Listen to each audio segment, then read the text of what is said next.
Hello and welcome to another Atypical Philosopher video with myself, Jonathan M.S. Pearce. This is another walk through the Frontline for 11th of December 2022. I'm feeling markedly better today. The first day I feel vaguely human, getting over my illness in a meaningful way. So whoop-de-doo. Let's get on and see what's going on on the front lines. But before we do, let's do our usual overnight news. First of all, the figures from Ukrainian side for the Russian losses yesterday: 380 liquidated personnel, 2 tanks, 3 APCs, 1 artillery system, 5 vehicles and fuel tanks, 10 drones. So drones are being lost again, and I presume they are still some Iranian Shahed drones are being sent over. There's been an uptick in those. They have probably received a new package of deliveries of those over the last few days or so. Biggest news going on is Melitopol. Melitopol has been hit. Just to let you know where Melitopol is, it is there. So on our map in the sort of Zaporizhia Oblast, we have part of the Zaporizhia Oblast not controlled by the Russians, and part of it, a large part of it, occupied. How far is Melitopol from in sort of HIMARS range? Well, it's about perfect HIMARS range, really, if you're going to have HIMARS just behind the front line there. So prime target, Melitopol. All this whole area has been softened over the last few weeks, and that is often an indication that something is going to happen. This was 10 powerful explosions hitting Russian barracks in occupied Zaporizhia. I've seen quite a lot of footage of this. Some of it's I can't show you, of people who are really badly burned and injured outside of the barracks. And yeah, so Melitopol joined to the softening the Russian Defense Party, says the Dead District here. Explosions going off in Melitopol, I should say. Ukrainian strikes on Russian bases in Melitopol yesterday resulted in 100 plus wounded in action, Russian soldiers. So at least 100 wounded. This says around 200 Russian troops were killed and wounded. So put those two together, it could be that 100 were killed, 100 were wounded. Don't know.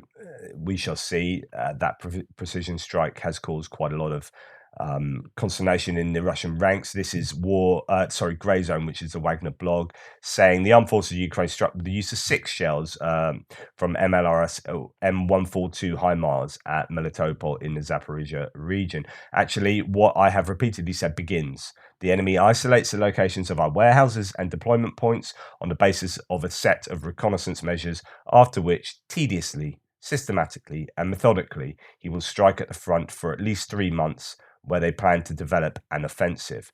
Really, what he seems to be referring to is what happened in Kherson, and this could be what is happening here. We have had repeated softening, as I've said, ammo warehouses yesterday in Tokmak, places all around here being softened over weeks and weeks.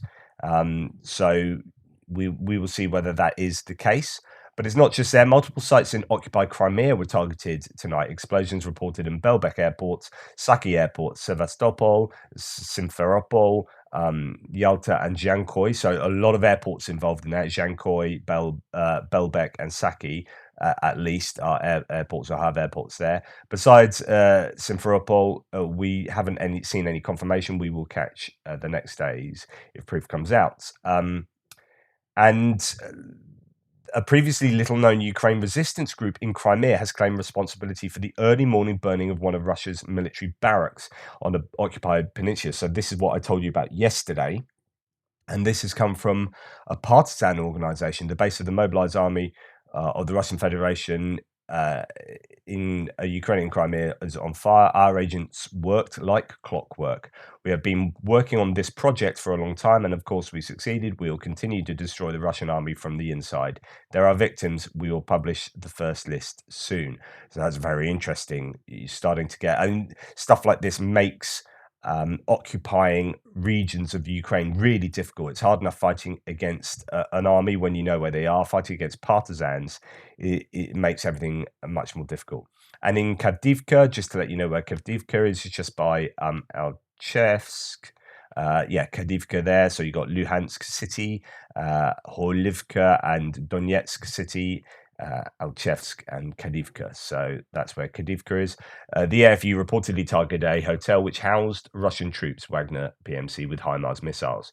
So again, this kind of like attacks happening. Now, on the flip side, Russians have shelled the garage premises of the Khersono-Bleneho.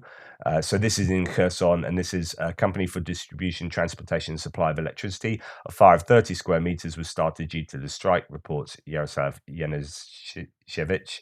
And that's that. That's the news I have for you today before we get onto Frontlines. However, I'm just going to squeeze this, and this would be part of my extra shows, but I thought this is interesting. Ukraine and Germany reached an agreement on the supply of additional weapons, Ukrainian ambassador in Berlin, Oleksiy Mikheyev, said. Germany has promised to supply weapons and ammunition. Negotiations are underway to supply modern Leopard 2 tanks, he says. Wow. So that's pretty huge. Now, quite often with these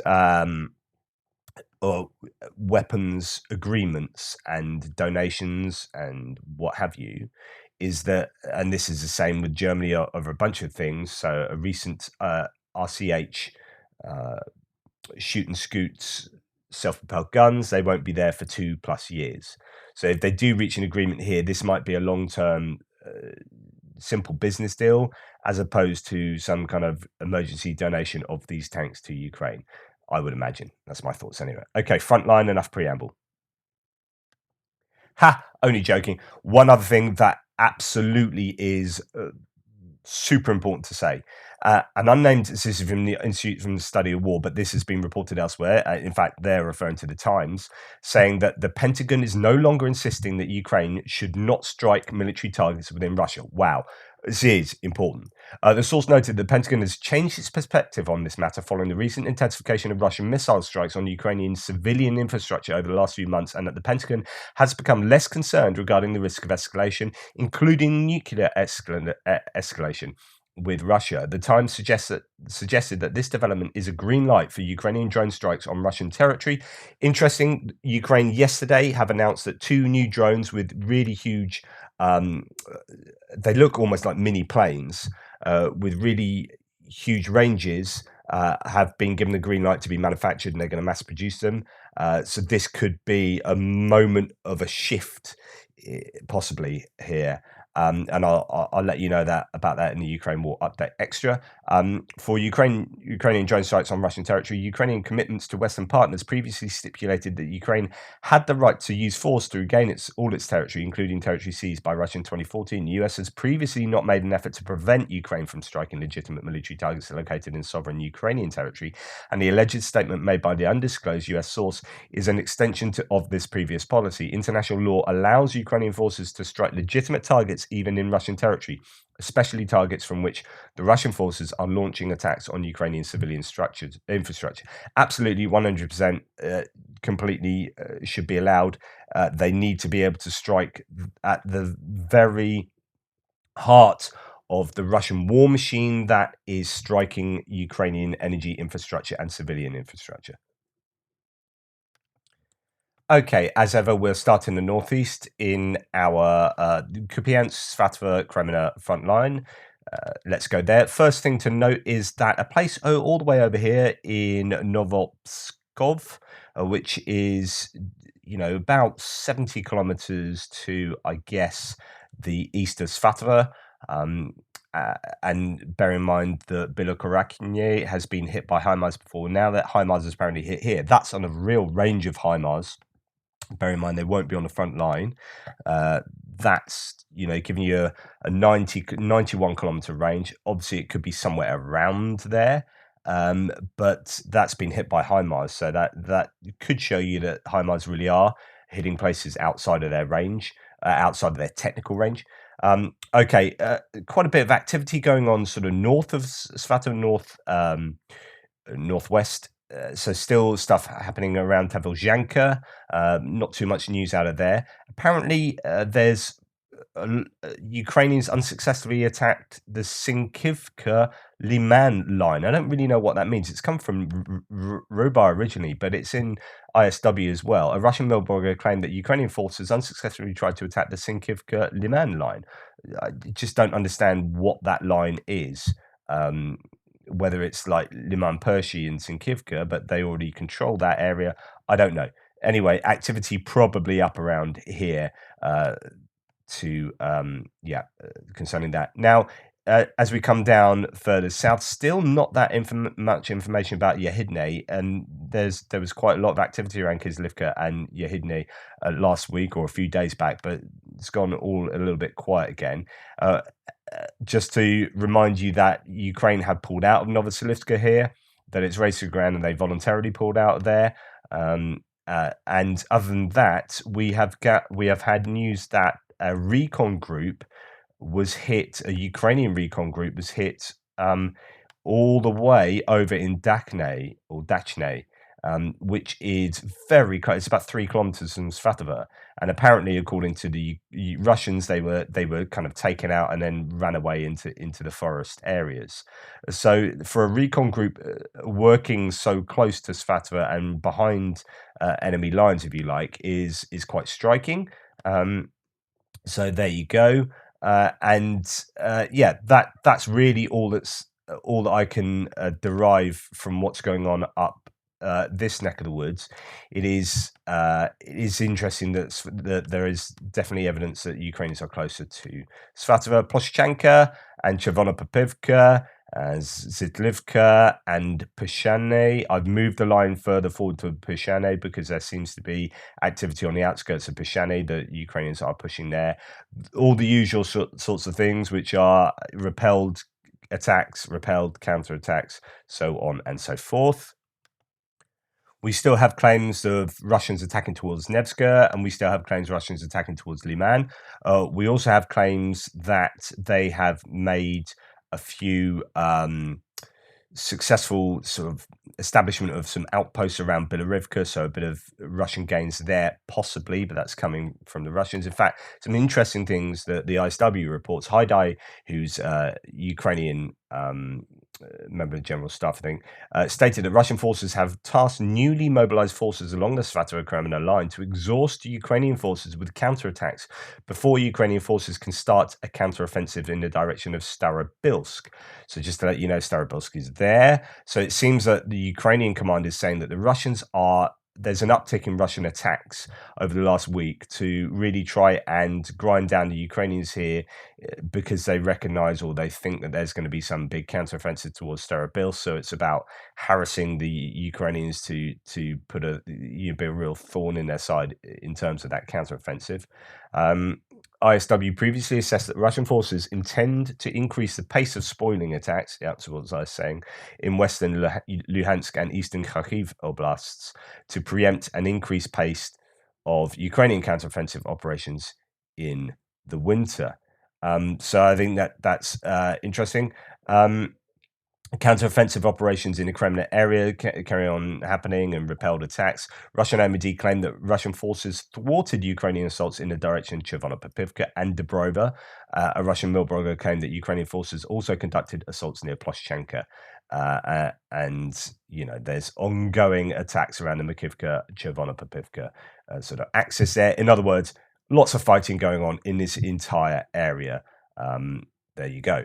Let's move further down south. I'm actually going to skip pretty much right down to Bakhmut because there's just not a lot of information out from yesterday from anywhere along here, Spirny down to even Bilorivka.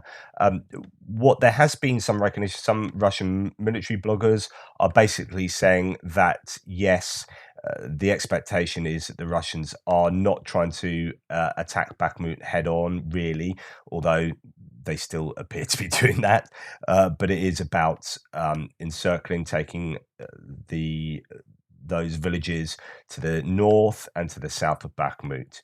And in fact, there's even, if you take into account Mayorsk down here and this move towards Druzhba, you could indeed imagine a much wider encirclement like this. Yakovlivka, take that into account, and that could be the intentions. Cut off these supply roads here, there, and here, and Bakhmut is in trouble. So that would be the sensible thing the for the Russians to do. However, having said that, there is really fierce fighting still in Opidny, Ivanhrad, and indeed over at the sort of the rubbish dump, and the settlements, these industrial areas just around there. Just lots of fighting still going on, and possibly moving into the eastern sort of suburbs there. And let's have a look at what some of the sources say. Um, Usual stuff is that they're attacking north and south. Uh, Russian mill blogger claimed that Russian forces also continued assaulting Ukrainian fortifications near Bakhmut, and they're reportedly having minor tactical successes. Another Russian mill blogger claimed that Russian forces have not yet captured Opitny, and will likely not conduct a full-fledged assault on Bakhmut in the near term due to the likely associated high costs. The mill blogger claimed the Russian forces intend to bypass Bakhmut from the south through Kupiansk and Klishchivka, and are planning an advance north of Bakhmut in the direction of Vuhledar. And they claim that Ukrainian as well as Russian forces continue to suffer heavy losses in the Bakhmut area. So, having a look at what no report says, Russian forces have partially been pulled back from Kupiansk area to strengthen the offensive capabilities south of Pidorodny. So, Pidorodne, sorry, or Pidhorodna. That's to say that Kupiansk is down here, and this is where they've had some success and going towards Bilahora, Ozarianivka, but actually there's some thoughts that it's still somewhat contested around there. Well, this mill blogger is saying they've pulled some forces from Kupiansk to pile them into this area of Pidorodny. So it appears that Pidorodny is having some kind of is contested in some way. I'm not exactly sure where from, whether it's sort of come from more northerly or through the gas station area. They had problems in that gas station area. So this is just me really kind of arbitrarily moving the lines. I'm going to try and find out exactly what's going on there. But Pidorodny has now been, in the news, so to speak, for the last couple of days. That there's definitely seems to be fighting in and around there, and therefore it's likely contested. Kupiansk is contested, he says. So going back down south, that isn't that the Russians control it. The AFU has rotated forces in Vuhledar, pulling up reserves from the 53rd and 71st Jaeger. So the rotation is happening around Bakhmut, and in fact, that's what Andrew Perpetua talks about. So, from the information I have, the front line in Bakhmut is stabilizing. It is true. Ukraine rotated troops out, which is good. That's how you keep your troops fresh, and it allows you to have a greater chance of maintaining lines. But on the other hand, they aren't as experienced in that area. They don't know the ins and outs, and so that you are rotating tired but experienced troops in that context with fresh but inexperienced troops. So the new troops were unable and likely not expected to hold the positions held by the departing troops. As a result, the lines shifted, especially east and southeast. So what Andrew Perpetua is saying is that the recent successes of the Russians appear to be down to the rotation of the troops by the Ukrainians. Whether that's entirely the case, I don't know. It also looks like there's been a big uptick in attacks. But as you can see, all up and down the lines here, we have Russians attacking. So this is in the Klishchivka area where they're trying to go up the hill. You can see the terrain map here showing that there is an elevated area behind Klishchivka, lots of trench lines around there, which allows them to have some advantage in defending Klishchivka. But they've also the Russians have tried to flank around Opitny and Ivanhrad and down south here by Kupiansk as well. What else does Andrew Perpetua have to say? Because actually he says quite a bit on Bakhmut. But now it seems the lines are stabilising. The garbage dump is a key point, as I talked to you earlier, of fighting. And I have to be clear about this. The landfill is controlled by Russia and is being actively reinforced. The facility nearby, or at least the area near there, is contested. The attack down Patrika Lumumbi Street has met its resistance. So that's number one in there, which is down this way. I'll show you on my map. So that's what he's talking about there. And sorry to go back to that. I don't know exactly where, somewhere between the drywall and ceramic factories, I think. So that's going to be here. That's this Patrika or Patriza Lumumbi Street. So they are trying to advance down here. He's saying he's not exactly sure where they've met their resistance, but it's somewhere around here. Whether that they've advanced further from the line I have, I don't know. It could be around these sort of units there. That in the south, I've heard Ukraine pushed Russia out of parts of Ivangrad, and Russia is now waging large sustained attacks on Opitny. The situation is difficult for Ukraine. The attacks are very intense, but it is holding. Well, yeah, that's interesting to say that he says that Russians have been pushed out of Ivangrad, which is just a couple of streets, really, and in places just one street with some housing. So possibly the Russians pushed out of there, but then trying really hard to gain Opitny just next door. So yeah, make of that what you will. More or less the same thing is happening in Klishivka as Opitny. Very intense attacks, but the defensive line is holding. Russia is trying to push out from the Avdivka area as well, and trying to punch towards Bilahora and the Livka. So let's have a look at where that is. So as we come down south, we've got Kupiansk pushing towards Bilahora and the Livka here from Ozyeranivka, as well as towards Druzhba from Mayorsk. But this is quite an urban area there. But we'll go on to that in a second. So as we come out, it's just, really heavy fighting, same as it's been really last few days. As Ukrainians are trying to hold on and contest areas like Ozyeranivka and Kupiansk. At the same time, Russians are trying to push through to Delivka and Bilahora and push towards Druzhba and Pivnichna from Mayorsk here. But pushing towards Turetsky, it will be a very well defended town. It's quite, a fairly important town to supply all these areas here.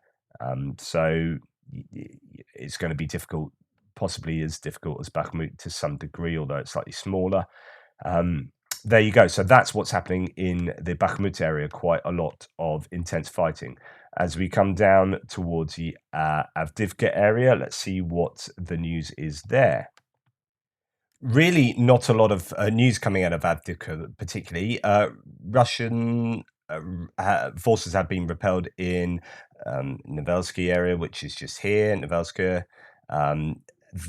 The Russian Milblogger claimed that the fighting in Avdivka area is a sluggish meat grinder. Wouldn't disagree with that. It undoubtedly is, rather like Bakhmut in many senses. And there was a repelled attack near Marinka, a place called Pobjeda there. So Marinka, haven't heard any particular news out there. Novomykhailivka is somewhere where there's apparently quite a lot of Russian attacks, small group attacks, consistently towards Novomykhailivka, but are indeed repelled. And then we get down to Vuhledar and Pavlivka again. What can we say about that? Well, a Russian attack from Pavlivka was repelled. Shelling on Vuhledar continues, and I'll show you some footage of that. Russian forces keep attacking Novomykhailivka in small groups, trying to force breakthroughs. And additional reserves have been noticed south of Avdivka, so that could be anywhere along those lines, sort of Marinka, Pobjeda, anywhere that we've just seen there. Not quite sure on that. Let's have a look at the some footage of attacks on Vuhledar. But without the music, probably just a thought. So this looks like grad attacks. There you go. And you can tell because, they're all happening simultaneously. So this is, I'm not exactly sure where that is. I probably could geolocate that, but this is supposedly in the sort of Vuhledar area. And there's Ukrainian forces bleeding edge at the line of contact east of Volodymyrivka near Vuhledar. I'll show you where that is. And this is where Rogozin recorded his video. Russian rocket artillery hits enemy positions 1.5 kilometers from the spot where the former Roscosmos heads unit was filmed. Okay, so that's just east of there. So that's east of here. That's just around. Well, that's interesting. If they are hitting east of Volodymyrivka, yeah, it's interesting because that's in Russians hitting in Russian territory. Who knows? Maybe he means up here somewhere. But interesting. It could be that areas around here are somewhat contested, or possibly up around there. I don't know. So Vuhledar is still being shelled. And again, not really an awful lot of news coming out of anywhere really. It seems to be quite a quiet day for some of the news. And then we get on towards Kherson. No map changes. Kherson, Berislav, and Sadovo was shelled by Russian forces. Russian acknowledged Ukrainian presence near the yacht club, which is noted as one, and have moved forces in the Potemkin Delta Island too. Reportedly, Ukrainian civilians are being held hostage. So this is in this area. So Kherson. Russians are pushing on up there, and possibly some in this kind of delta area. There are islands that are being fought over, and the Russians are holding some captives there. But I don't really know an awful lot of details about that. And that broadly brings us to the end of the Frontline update. Again, it's really been about Bakhmut, but also about a number of HIMARS strikes and even sabotage as well, partisan activity behind the Russian lines that is causing them quite a lot of pain, and that's good for the Ukrainians. They need to use those HIMARS to the best of their abilities, soften up areas. It looks like at some point there might well be this much, vaunted attack down south. Where will it come? Who knows? Almost certainly not going to attack any major urban areas, but it could be a case of, doing some kind of encirclement of Melitopol, certainly including Tokmak as well. These are really important places because as soon as you get there, at the end, Crimea is in trouble for logistically, because if the Kerch bridge is still not properly operational and you cut all kind of logistics lines of both roads and rail, then this entire region here cannot be supplied. And then, see, this is what's interesting when you start hearing about these drones. So if Ukraine can start producing drones, rather like the Shahed 136s and 131s, if you can start producing drones that have kamikaze ability and you can produce quite a few of them, then my opinion would be you just do saturation attacks on the Kerch Bridge. So it means that even only if 1 in 10 can get through and causes like not major damage, but enough damage that the road and rail lines can't be used, at least for some time, and you do that in conjunction with taking out logistics along here, then this whole area is in such trouble. Not only can their military not get supplies, but the civilians there can't get the things they're used to getting from Russia, and that's interesting. Obviously, you can talk about whether you are attacking civilian infrastructure, and that's a problem in itself, in the same way that it has been for the Ukrainians when the Russians have done that. But this is a fascinating, scenario. It would be my opinion, and so it's all about these logistic hubs in the Zaporizhia Oblast here. Anyway, thank you so much for your support, for watching this, for hanging out. I really am very honored. Yesterday I did a live. There's, almost 500 people watching that. It's like presenting to an audience of 500 people. It's huge. Like, I can't believe that people I'm honoured that people choose to come to me to hear me bang on about this stuff. So, hugely appreciative of you guys as an audience. Any way that you can help the channel is always appreciated, but just watching is fantastic. You can pop along to uasupporter.com/ATP. Buying anything there will allow my channel to get a little bit of commission. Here are some tote bags. Lovely. You can show your appreciation for Ukraine. If not, you can pop along to Amazon.com and put in Johnny Pierce or Jonathan MS Pierce, depending on what sort of stuff you want to buy. And you can, I hate it when it does that. You can check some of my books. The fiction books under Johnny Pierce are all there for you to have a look at, and you can grab a copy of something that might float your boat. It's up to you. Johnny Pierce, there you go. There are all my books there. Happy days. Anyway, do what you like, or you can ignore all of that and just watch my videos. That's cool. Take care, and I'll see you for the Ukraine War Update Extra later.